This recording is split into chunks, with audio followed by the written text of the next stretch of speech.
Do you hear the tick, tick, ticking? No. It's magic.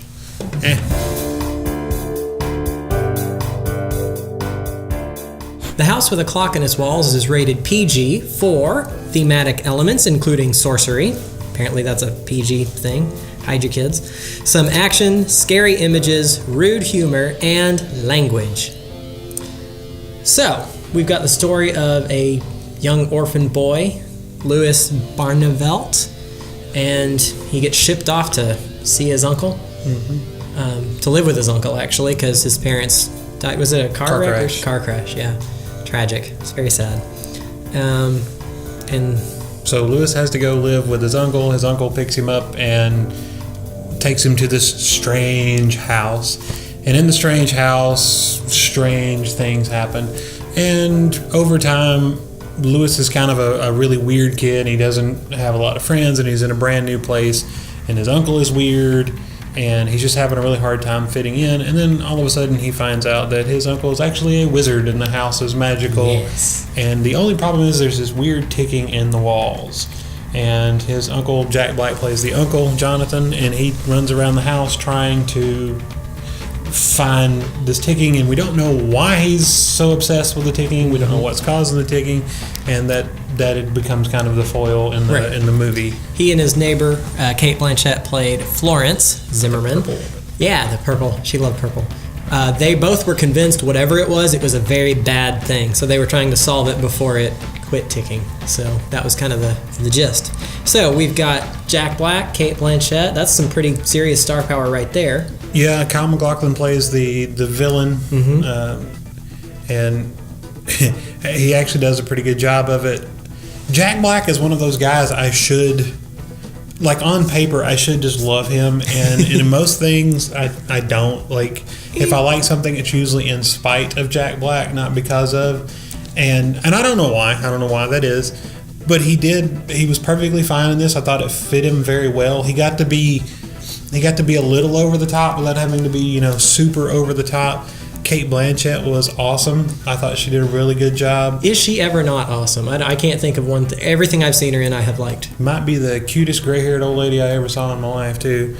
And then the kid, the guy that played Louis, he did a great job. Yeah. And so I had no idea what to think about this movie when we went in. And I don't know, I kind of left, It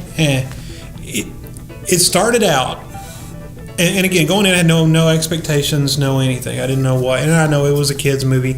It was kind of weird because Eli Roth directed it, and it's usually known for like violent things. And he did some animated things like early in his career, but then he did, Hostel and all these like movies where they hack people into little bitty pieces. Oh, it's so and then dark. he's like, let's make a children's movie, and then Amblin comes in and is like, sure, but so I wasn't really sure how that was going to go.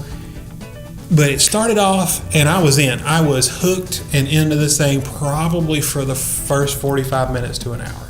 They had great colors, great set design. Like the whole world built was really well done. It had whimsy. It did have whimsy. In a show like this or a movie like this, it needs that whimsy. That it had an element of fun and kind of zaniness and craziness. And then it started to seem like it also had this really good backstory because you had a kid who had just lost his parents. And, he doesn't have friends, and there's the kind of, goings on at school, and the kids are mean to him, and some kids are nice to him, and, that could have been deeper, and that could have been a really good, like a grounded thing in this, like, crazy, zany, over-the-top movie. And first of all, it felt like the movie went on too long, and then it just kind of, the fun went out of it at the end. And it seemed like they went for more kind of like gross humor and like jokes. Yeah, I'm not a huge fan of the jokes and gross humor. And one time it was okay, and then they just kept doing it and kept doing it and kept doing it, and it just was like...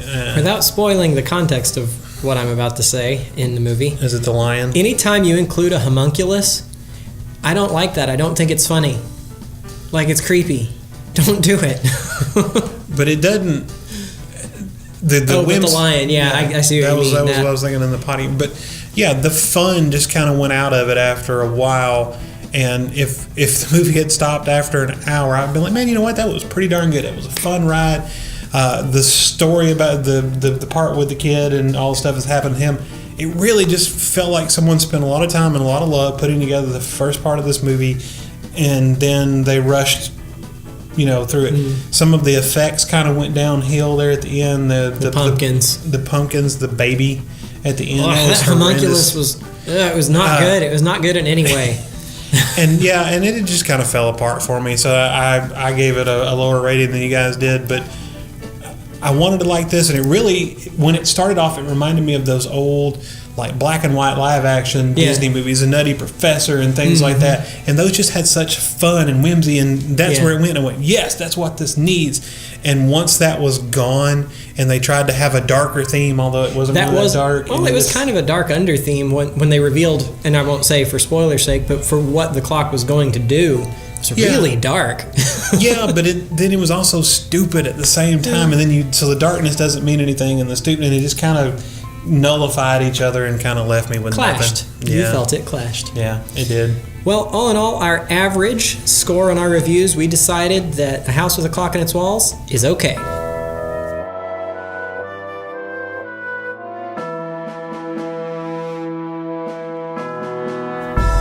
So, if you're not feeling A House with a Clock in Its Walls, or maybe you've already seen it and you want something else kind of along those lines, maybe better, what do you have for a streaming option? So mine comes from 1995, and I forgot to look up the rating, but it's a Casper. Hey, yeah, I liked Casper. I did too. I really like Casper, and so you still had kind of, because they are ghosts, right? You still get that like dark and the macabre and the creepy house.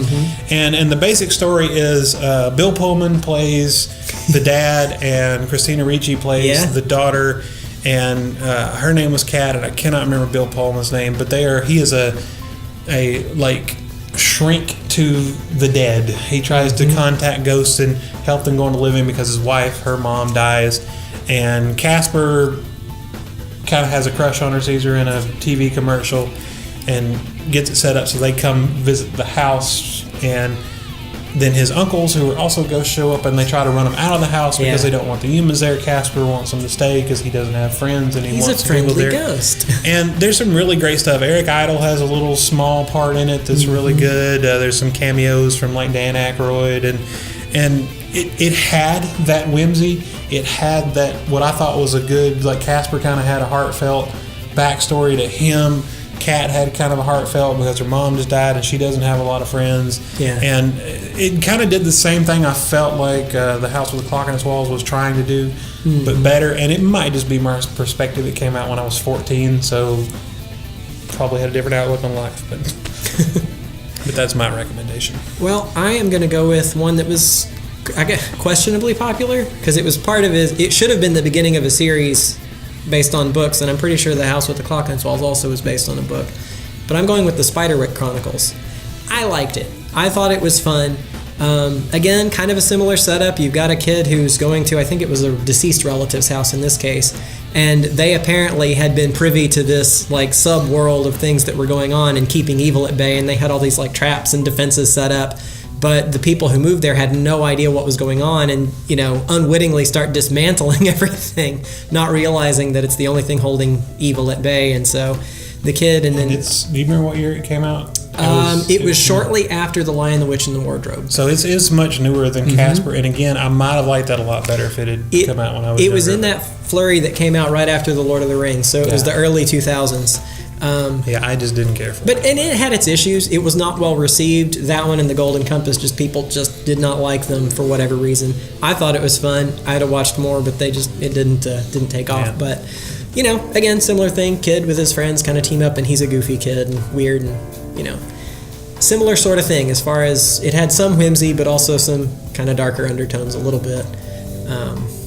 Anyway, that's my recommendation.